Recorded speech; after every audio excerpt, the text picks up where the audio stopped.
Mesdames, Messieurs, chers collègues, il est 19h04, nous allons pouvoir commencer. Et c'est notre collègue Isabelle Pasteur qui va procéder à l'appel.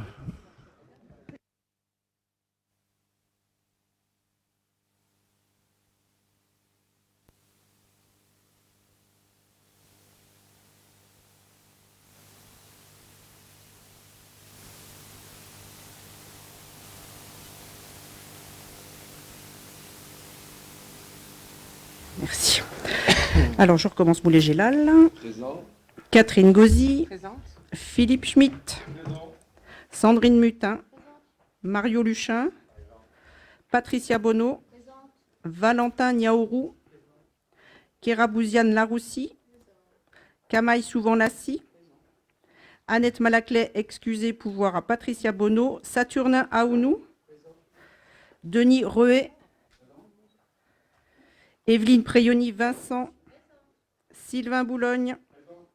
Hicham Elkret. Véronique Bachelard. Céline Froiduro. Sophie Pantier. Moussa Bamba, excusé, pouvoir à Kamaï Souvent-Lassi. Noélie Benjeli, excusé, pouvoir à Catherine Gauzy. Joseph Thomas. Naïma Comblonge, excusé, pouvoir à Sébastien Canquer. Benoît Milot. Virginie Dos Santos. Sébastien Canquer. Raymond Minguet. Gérard Desclas.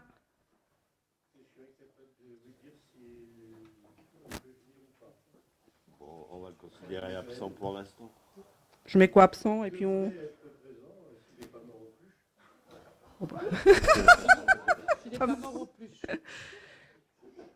Je me fais quoi pour l'instant? Pas d'infos. Bon, je le mets absent et puis on rectifiera si entre-temps. Ok. Eh bien, le quorum étant atteint, nous pouvons valablement délibérer. Et je vous propose que notre collègue Philippe Schmitt soit le secrétaire de séance et Johan Lavier, secrétaire auxiliaire. Y a-t-il des oppositions? Je n'en vois pas. Je vous remercie.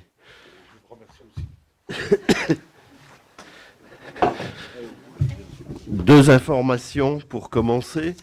Les remerciements du maire de Chenôve. Vous vous rappelez que nous avions fait un don à la commune de Chenôve. Donc, monsieur le maire, cher Rémi, en mon nom personnel, en celui des élus du conseil municipal, des agents de la ville et du CCAS de Chenôve, je souhaite vous remercier vivement pour votre geste particulièrement généreux et votre engagement suite aux incendies criminels dont notre municipalité a été victime. Avec le souci de la continuité du service public, cette participation financière va permettre à la collectivité de reconstruire des locaux adaptés à l'accueil de la population au sein de l'hôtel de ville et au CCAS. Malgré ces actes délictueux que je condamne fermement, votre élan de solidarité va contribuer à renforcer notre action sociale et à pérenniser le lien entre nos administrés et les agents de la ville qui œuvrent chaque jour pour une meilleure qualité de vie pour tous les Chenevilliers.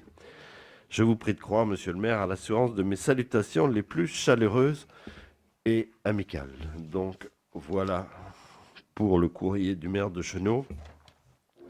Et je voulais vous faire part d'un autre courrier que j'ai signé et envoyé à Madame Pascale Coq, qui est la directrice académique des services de l'éducation nationale, puisque nous avons eu l'information comme quoi l'éducation nationale fermait 3 classes à Quetigny pour la rentrée prochaine. Donc je vais vous la lire. Nous aurions pu faire un vœu, mais les délais n'étaient plus permis, en tout cas par rapport à notre règlement, et je souhaite que l'on respecte notre règlement. Donc il n'y aura pas de vœu, mais par contre, ce courrier sera annexé au compte-rendu de notre conseil municipal. Madame la directrice, par la présente, je me permets de vous alerter sur les risques que comporterait une décision de fermeture de plusieurs classes dans notre commune de Quetigny. À ce jour, 3 classes risqueraient d'être supprimées à la rentrée scolaire prochaine par l'Académie de la Côte d'Or, dont 2 classes élémentaires et une classe de maternelle. Si nous ne pouvons nier une baisse lente mais constante des effectifs scolaires depuis plusieurs années, nous ne pouvons nous résigner à subir 3 fermetures de classes à la rentrée 2023, et ce, pour plusieurs raisons. Concernant les 2 classes élémentaires risquant d'être supprimées, l'une dans l'école Léhuge François Mitterrand et la seconde à l'école des Aiguisons, je tiens à rappeler que ces 2 écoles ont un indice de position sociale bien en deçà de la moyenne nationale. En effet, l'IPS est de 90 à l'école Léhuge François Mitterrand, avec 56% de parents ouvriers ou inactifs, et de 91,4 pour l'école des Aiguisons. Nous le savons, malheureusement, plus l'indice de position sociale d'un établissement est bas et plus les enfants font face à des difficultés d'apprentissage. Pour illustrer mes propos, notre commune prend en charge 12 élèves de l'école Les Aiguisons en accompagnement contre l'illettrisme, et au total, 34 élèves de cet établissement sont suivis par nos équipes dans le cadre du PRE ou de notre passe réussite pour un accompagnement à la scolarité. Au sein de l'école Léhuge François Mitterrand, ce sont 55 enfants en classe élémentaire qui bénéficient d'un accompagnement renforcé par les services mis en place par la ville, dont 26 enfants inscrits dans le cadre du projet Prévention de l'illettrisme. Vous le voyez, ces chiffres sont alarmants. Un grand nombre d'élèves ont des difficultés de bain de langage et nécessitent une prise en charge renforcée dans leur apprentissage. La fermeture de 2 classes, alourdissant les effectifs, risque de renforcer leurs difficultés scolaires et mettre en péril leur avenir et leurs chances de réussite. Par ailleurs, la fermeture d'une classe de maternelle à l'école Nelson Mandela, passant ainsi de 3 à 2 classes, augmentera les effectifs de 27 enfants par classe. Les conditions d'apprentissage et d'enseignement à des enfants de moins de 6 ans seront sensiblement dégradées avec une telle augmentation d'effectifs par classe. Nous ne pouvons accepter cela. Dans cette école, la ville est engagée aux côtés des enseignants sur un décloisonnement des classes avec l'aide des ATSEM afin de travailler plus efficacement avec les enfants en petits groupes. De plus, les programmes de construction lancés par la ville et dans certains proches de ces écoles aboutiront d'ici 12 à 18 mois, permettront d'accueillir de nombreuses familles dans notre commune. Ce sont 250 logements qui seront livrés prochainement. Enfin, les réflexions que nous entamons en partenariat avec Madame Manzoni, inspectrice de l'éducation nationale de Dijon-Est, sur une redéfinition des périmètres scolaires au regard des effectifs, des nouveaux logements et d'un impérieux besoin de mixité sociale, nous imposent collectivement de ne pas anticiper des suppressions de classes non concertées et dont les fermetures pourraient être mises en question dès l'année prochaine. Nous sommes résolument attachés à l'école de la République. Notre grande priorité est la lutte sans faille contre le décrochage scolaire. Les différents dispositifs mis en place par la ville en portent la preuve. Aussi, Madame la directrice, je souhaiterais que nous poursuivions nos réflexions communes sur la carte scolaire durant l'année 2023-2024, avant toute fermeture de classe dans notre commune. Sachant pouvoir compter sur votre soutien, je vous prie de croire, Madame la directrice, l'assurance de ma haute considération. Voilà le courrier qui a été envoyé donc à Madame Koch, la DAZEN, directrice académique des services de l'éducation nationale. Nous avons demandé un rendez-vous et elle a accepté de nous recevoir cet après-midi, aussi avec Moulet et une maman, parent d'élèves à l'école Nelson Mandela. Nous avons donc été reçus, nous avons évidemment exposé tous ces éléments écrits. Elle nous a confirmé la fermeture de 3 classes avec une clause de revoyure en juin, en tenant compte des effectifs et des postes qu'elle pourrait récupérer à ce moment-là. Mais au jour d'aujourd'hui, elle nous a confirmé, comme je vous le dis, la fermeture des 3 classes. Voilà sur ce dossier. Y a-t-il des interventions? Je n'en vois pas, donc ce courrier sera annexé au compte-rendu de notre conseil municipal. Bien entendu, nous allons continuer les échanges avec l'éducation nationale jusqu'en juin et bien au-delà d'en juin. Et comme il est dit dans ce courrier, nous allons aussi engager, Moulet, dans le cadre de sa délégation, va engager un travail sur une redéfinition des périmètres scolaires qui prennent en compte une meilleure, vous l'avez vu, il y a des indices, l'IPS c'est important. D'une école à l'autre, il peut être différent. Et cet indice, il peut, enfin, le maximum, c'est 185, je crois. Donc, vous voyez, quand on est à 90, nous sommes à moins de la moitié par rapport à la moyenne. Donc, il est important de travailler sur cette mixité et de continuer. Les services de la ville sont mobilisés, l'éducation aussi, les enseignants font un travail formidable. Je rappelle que le PRE, c'est la ville qui le prend en charge financièrement dans sa totalité, dans sa globalité. Le pass réussite concerne 80 élèves, Moulet ? 80 élèves. C'est un travail important, en tout cas, qui est mis pour accompagner ces jeunes élèves. Voilà sur ce dossier dont je voulais vous faire part. Et je reviens à l'ordre du jour. Oui. Ah.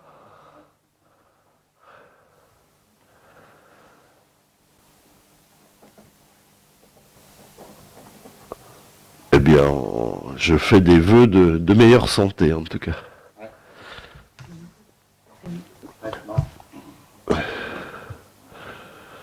C'est pas facile, effectivement. Leur premier rapport, c'est l'approbation du... Monsieur Guinquer. Je suis désolé, j'ai raté le coche tout à l'heure. On s'est vu donc vendredi au cours de la manifestation. Et bien entendu, on adhère totalement à cette lettre, à ce courrier. On était même prêt à accepter, pourtant on l'avait dit, un vœu exceptionnel qu'on aurait pu co-signer tous ensemble afin de montrer ce soutien. Donc vous pouvez compter sur nous aussi pour travailler et apporter aussi notre soutien afin de lutter contre ces fermetures de classes qui sont vraiment tragiques pour l'éducation de nos enfants. Entendu.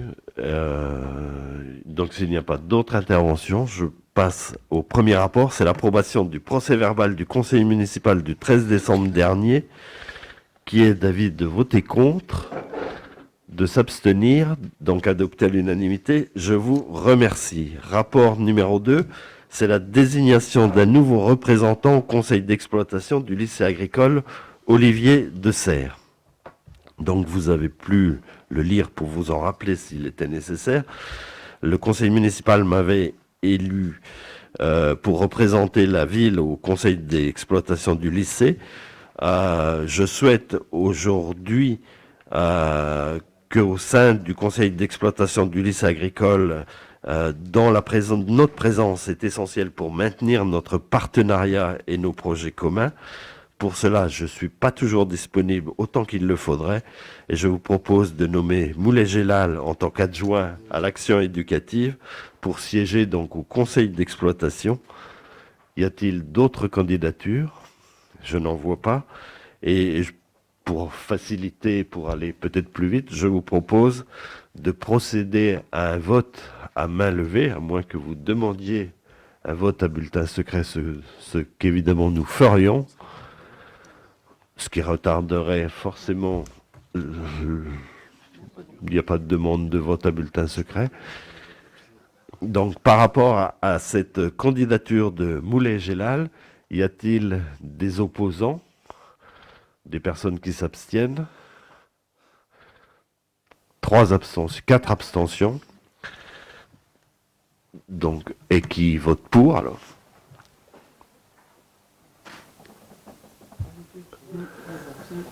Voilà, donc Moulay nous représentera au conseil d'exploitation. Merci à lui. Rapport numéro 3, c'est l'avis favorable à la demande de remise gracieuse sur débet juridictionnel pour Madame Soulier, comptable de la commune de Quetigny du 1er mars 2007 au 2 juillet 2017. Peut-être rappeler, mais vous le savez certainement, en France, dans le secteur public, il y a une distinction ordonnateur comptable qui répond au principe de séparation des tâches dans la gestion budgétaire. Ainsi, l'ordonnateur, c'est-à-dire la commune, n'a pas le droit de manipuler l'argent public. Seul le comptable, que l'on appelle communément le trésorier, peut le faire. Il appartient donc au comptable, sur l'ordre de l'ordonnateur, d'encaisser ou de décaisser l'argent public. Et en ce sens, il a évidemment une responsabilité personnelle et pécuniaire. Aussi, tout comme elle le fait pour les collectivités, la Chambre régionale des comptes opère des contrôles sur les opérations conduites par les comptables. Ce n'est pas la première fois. Dès qu'un manquement est démontré, le comptable est mis en débet. En d'autres termes, il doit combler de ses deniers personnels les manquements constatés. La mise en débet est prononcée par jugement de la CRC et la procédure prévoit que le comptable puisse solliciter une remise gracieuse auprès de sa hiérarchie, c'est-à-dire la Direction générale des finances publiques, pour que la DGFiP, donc, puisse instruire cette demande de remise gracieuse. Il lui faut l'avis du conseil municipal de la collectivité concernée. C'est pourquoi nous sommes amenés à émettre un avis sur 2 demandes de remise gracieuse de nos anciens comptables, avec qui on a travaillé et qui ont été des professionnels de talent, on peut le dire, et qui ont donc nos anciens comptables qui ont fait l'objet de ce contrôle. Ainsi, aujourd'hui, il n'est pas question d'accepter ou refuser la remise gracieuse, mais de donner un avis pour que la DGFiP donc puisse étudier la demande. Nous vous proposerons donc 2 délibérations portant sur des demandes de remise gracieuse déposées auprès de la DGFiP par 2 de nos anciens comptables. Sur la première délibération, qui concerne donc la mise en débet de Madame Michèle Soulier, qui a été notre comptable, je le rappelle, de 2007 à 2017, et pour 2 motifs, donc ce débet. Le premier motif vise une avance que notre commune a versée à une entreprise dans le cadre d'un marché public. Pour information, l'avance, c'est le versement d'une partie du montant d'un marché public au titulaire avant tout commencement d'exécution de ces prestations pour éviter de pénaliser les entreprises, notamment les plus petites, qui n'ont pas ou peu de trésorerie. Ainsi, en 2013, la commune verse une avance de 4 850 € à l'entreprise de menuiserie Vitu dans le cadre du marché de travaux qu'elle devait exécuter à la salle festive. Arrivée en mars 2014, l'entreprise ayant entrepris une partie des travaux, à partir de là, elle était en capacité de nous facturer un montant de 4 257 €. La commune, connaissant les difficultés de l'entreprise et la procédure en cours auprès du tribunal de commerce, a donc émis un titre d'un montant de 593 € afin de récupérer, je dirais entre guillemets, la différence entre les travaux réalisés et la somme versée. Madame Soulier, notre comptable, a rejeté le titre au motif que nous n'avions pas atteint le seuil de 65% du montant du marché. Donc, nous ne pouvions pas opérer le remboursement de l'avance conformément à ce que prévoit le cahier des clauses administratives particulières. Donc, c'est un élément du premier débet. Et le second, c'est ce second, mais vous le connaissez puisqu'on en a déjà parlé ici, évidemment. Il vise le versement de la prime semestrielle, et là pour l'année 2016. La CRC revient sur les contours de la délibération de 1971. Ainsi, la CRC met en débet Madame Soulier, car certains critères d'attribution de la prime, c'est la fameuse prime, le 13e mois, qui pose problème au niveau de la CRC, en disant qu'elle ne respecte pas scrupuleusement les règles fixées près de 50 ans auparavant. Sur ce dernier point, la commune considère que le comptable n'en est nullement responsable et qu'aucun préjudice financier n'est à constater, puisque depuis, et sur l'insistance de la CRC, nous avons remis à plat les modalités de calcul en décembre 2021 et pris des arrêtés individuels pour que les agents touchent donc cette prime sans perte de montant. Et ça, nous l'avions évoqué effectivement au conseil municipal. Donc voilà, c'est sur ce second motif-là que Madame Soulier est mise en débat. Avez-vous des remarques, Monsieur Maguet?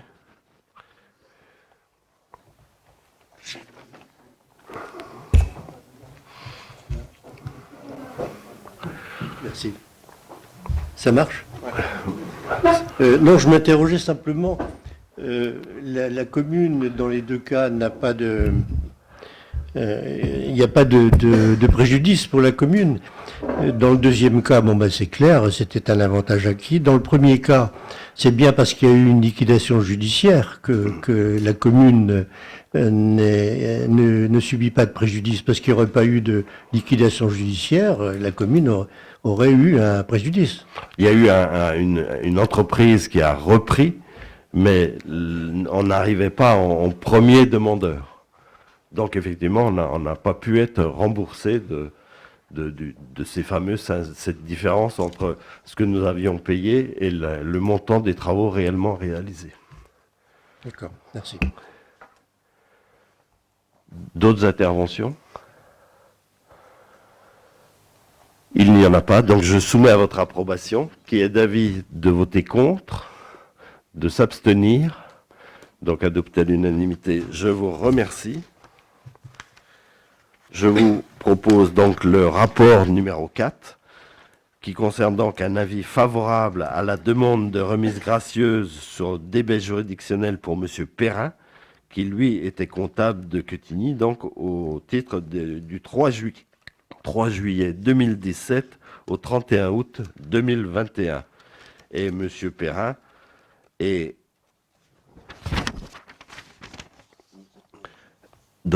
mis en débat pour le seul motif de la prime semestrielle, conforme pareil que pour Madame Soulier. Les arguments que l'on peut mettre en avant sont les mêmes d'ailleurs que pour Madame Soulier, et en réaffirmant là aussi que la commune n'a subi aucun préjudice financier. Y a-t-il des interventions? Il n'y en a pas. Je soumets à votre approbation, qui est d'avis de voter contre, de s'abstenir. Donc, adopté à l'unanimité, je vous remercie.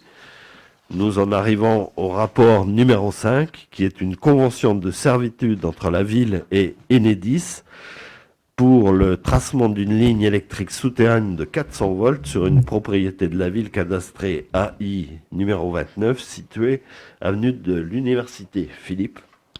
Merci Rémi.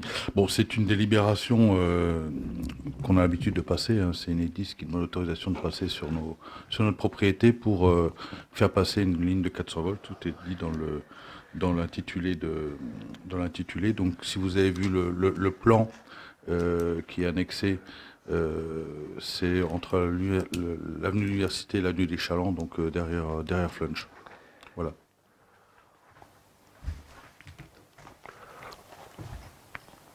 Bon, c'est très technique, je dirais. Je ne vois pas d'intervention, donc je soumets à votre approbation, qui est d'avis de voter contre, de s'abstenir, donc adopté à l'unanimité.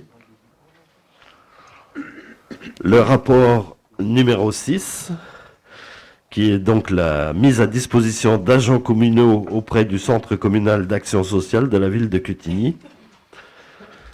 Peut-être vous dire que pour améliorer la lisibilité de nos politiques sociales, le bon fonctionnement des services et l'accueil des usagers, nous avons fait le choix de procéder à une réorganisation du pôle solidarité. Ainsi, désormais, au sein du pôle solidarité, nous trouvons deux directions distinctes. Une direction de l'action sociale, qui comprend le CCAS, le suivi individualisé des seniors et des personnes bénéficiant d'aide de la municipalité, ainsi que le guichet unique de l'Est dijonnais. Une deuxième direction, donc la direction de la cohésion sociale, sera, elle, chargée de mettre en œuvre nos actions collectives à l'attention des seniors, des actions relatives à notre politique publique de santé et à notre politique d'accompagnement dans l'emploi. Pour ce faire, certains agents auparavant mis à disposition du CCAS vont intégrer le service de la cohésion sociale. Il vous est proposé d'accepter la fin de mise à disposition de 3 agents municipaux auprès du CCAS et l'augmentation du temps de mise à disposition de la directrice du CCAS, comme vous pouvez le lire dans la délibération, avec le nom des personnes et les quotités de travail. Voilà pour cette réorganisation de façon d'être plus efficace au service des autres, je dirais. Monsieur Maguet. Une question. Il y avait 4 personnes. Il y a 4 personnes qui sont, je dirais, mises à disposition du CCAS par la commune. Est-ce qu'il n'y en a plus que 3 ou est-ce que c'est simplement 3 personnes qui ont été échangées C'est les mêmes personnes, mais qui changent de périmètre de travail, mais les quotités restent les mêmes. Donc il y a toujours 4 personnes. D'accord. Tout à fait. Non, c'est pas le moment de diminuer. Si c'est ce que vous vouliez dire. Ok. Il n'y a pas d'autre intervention. Je soumets à votre approbation, qui est d'avis de voter contre, de s'abstenir, donc adopté à l'unanimité. Je vous remercie. Le rapport suivant, c'est le rapport 7, qui concerne la modification du tableau des emplois.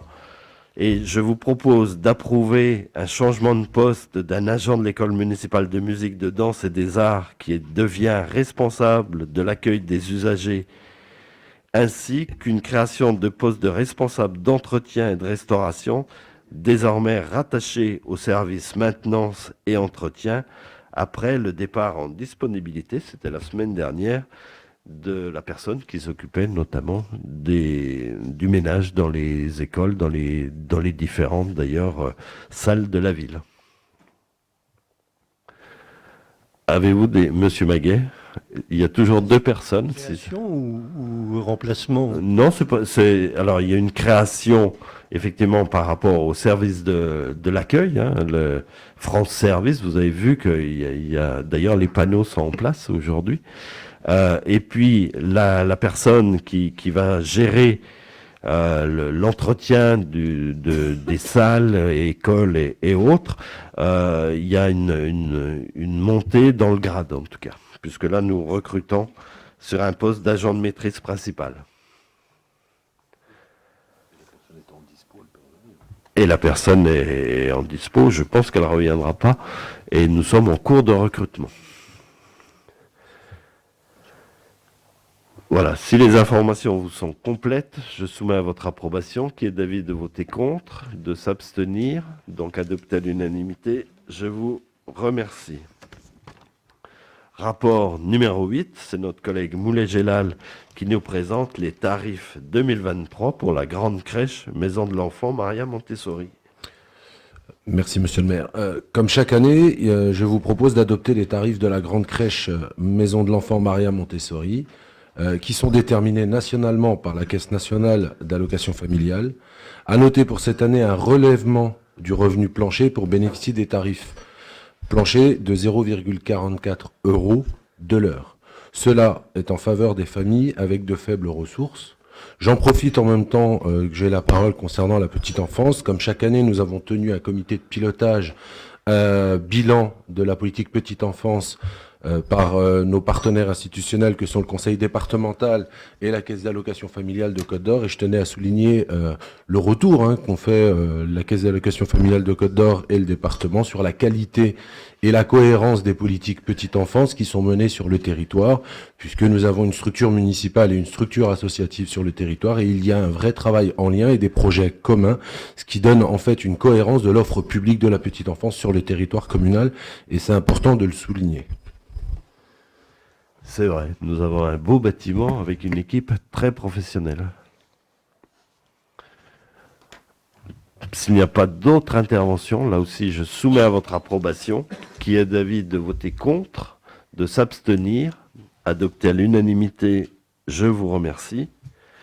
Le rapport numéro 9, c'est notre collègue Patricia Bonneau qui nous présente les tarifs applicables pour les réservations enregistrées à compter de demain.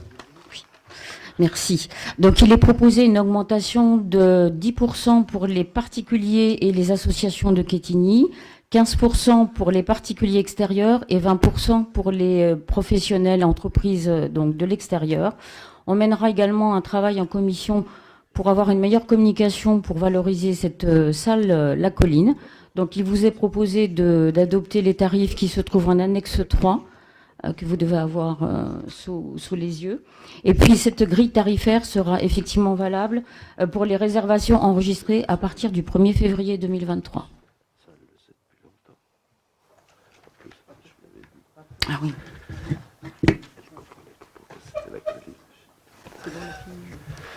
Y a-t-il des questions sur Monsieur Maguet? C'est une question. Ça s'est éteint votre micro. Faut rappuyer sur le... ouais. Non. Oui, ça y est, c'est bon, Ça c'est bon. marche. C'est vrai, on voit pas le... Je m'interrogeais sur la possibilité d'avoir des tarifs différenciés selon les revenus. Est-ce que c'est quelque chose qui est possible? Parce que ce sont quand même des sommes assez importantes pour les particuliers. Là, je pose la question des particuliers parce que les entreprises, en général, qui viennent, je dirais, faire des séminaires ou autres, en général, elles ont les moyens de payer. Est-ce que pour les particuliers de Quetigny, est-ce qu'il est pensable de faire des tarifs qui soient différenciés selon les revenus, ou est-ce que c'est une question un peu stupide, mais bon, voilà, je la pose. Non, elle n'est pas stupide, parce qu'on a pu aussi se poser cette question. Là, il y a déjà un tarif préférentiel pour les Quetignois, effectivement, et c'est à remarquer. D'ailleurs, nous avons des tarifs qui sont quand même remarquables par rapport à ce que les salles que l'on peut trouver. Après, la solidarité, je pense qu'elle peut s'exercer autrement, parce que ça veut dire que si on fait moins cher, il y a néanmoins des coûts d'entretien, de maintenance, de chauffage, effectivement, et aujourd'hui, ça coûte encore plus cher. Et donc, pour les personnes qui ne louent jamais la salle, finalement, ils payent aussi pour ceux qui louent. Donc, on ne peut pas parler de solidarité, si vous voulez. Et je dois remarquer que dans les fêtes familiales, souvent le coût de la salle est une petite partie de l'ensemble du budget de la cérémonie de la fête de famille. Mais j'entends cette préoccupation. J'avoue, quand on s'est posé cette question, je crois que c'est une fausse bonne idée, effectivement. Il y avait Madame Dos Santos. Non, vous avez répondu en fait indirectement. Notre question était la même concernant les particuliers et les associations de Quetigny. Vraiment, on n'est pas cher. Alors pour les associations, on a d'autres salles pour les associations aussi, hein, il faut reconnaître. Par contre, là où nous avons un travail à mener, et les services vont mener ce travail, c'est travailler pour la louer à des entreprises, à des groupes et là on est sur des coûts plus importants, et c'est un moyen aussi d'équilibrer un peu plus les dépenses et les recettes. Monsieur Quinquer. Donc effectivement, ma question était un peu tout à fait la même par rapport à la salle de la Colline, par rapport aux associations. Il y a une mise à disposition de nombreuses salles pour les associations et on vous en remercie. Cependant, cette salle a quand même une particularité avec une très grande cuisine, ce qu'il y a peu dans d'autres salles. Serait-il possible de la mettre à disposition quand en fait une association mène quelque chose, mais gratuitement, à un titre gracieux, quand cette association à une manifestation, mais en faveur, je veux dire, pour la collectivité, pas que pour une activité, que pour elle, et ceci. La seconde chose, et là je vais amorcer un peu sur la délibération qu'on pourrait avoir en commission, je viens de faire un forum de l'emploi à La Colline, toute la journée, Et très peu de personnes savaient qu'il existait une salle. En fait, pour eux, c'était comme une sorte de réservoir. En fait, je vous le dis en toute sincérité, ils ignoraient, donc il manque de la signalisation et il faudrait vraiment communiquer sur la salle. Voilà. Oui, je crois que Patricia a répondu à vos interrogations. La priorité, c'est les familles pour le week-end, notamment. Mais il y a des familles qui peuvent louer aussi en semaine. Elles sont évidemment plus rares, mais elles louent également. Elles peuvent louer en semaine. Donc, priorité, les familles en week-end. Il reste très peu de créneaux. Et ce type de manifestation d'intérêt général, comme vous dites, sans but lucratif, Mendes se prête bien. Même la localisation géographique est plus adaptée que la colline. Il n'y a pas de cuisine à Mendes. Si, il y a une cuisine à Mendes. Non, il n'y a pas de quoi faire réchauffer des plats. C'est des chauffe-plats. Et aujourd'hui, les traiteurs viennent avec leur four qu'ils branchent et c'est ce qui se passe. Mais effectivement, la colline, elle est prioritairement pour les familles. Et comme vous l'avez signalé aujourd'hui, la ville avait mis à disposition, là pour le coup, nous ne l'avons pas louée, parce qu'elle concernait l'emploi. Là, il y avait un intérêt effectivement général, collectif. Et c'est aussi notre participation, effectivement, à la lutte et à l'aide aux plus précaires, en tout cas. On peut retrouver une forme de solidarité que Raymond souhaitait pour les plus fragiles, en tout cas. Il n'y a pas d'autres interventions. Je soumets à votre approbation. Donc, pour ces tarifs, qui est d'avis de voter contre, de s'abstenir, donc adopté à l'unanimité, je vous remercie. Vous avez les informations qui suivent ces délibérations, donc la mise à disposition pour un groupe musical.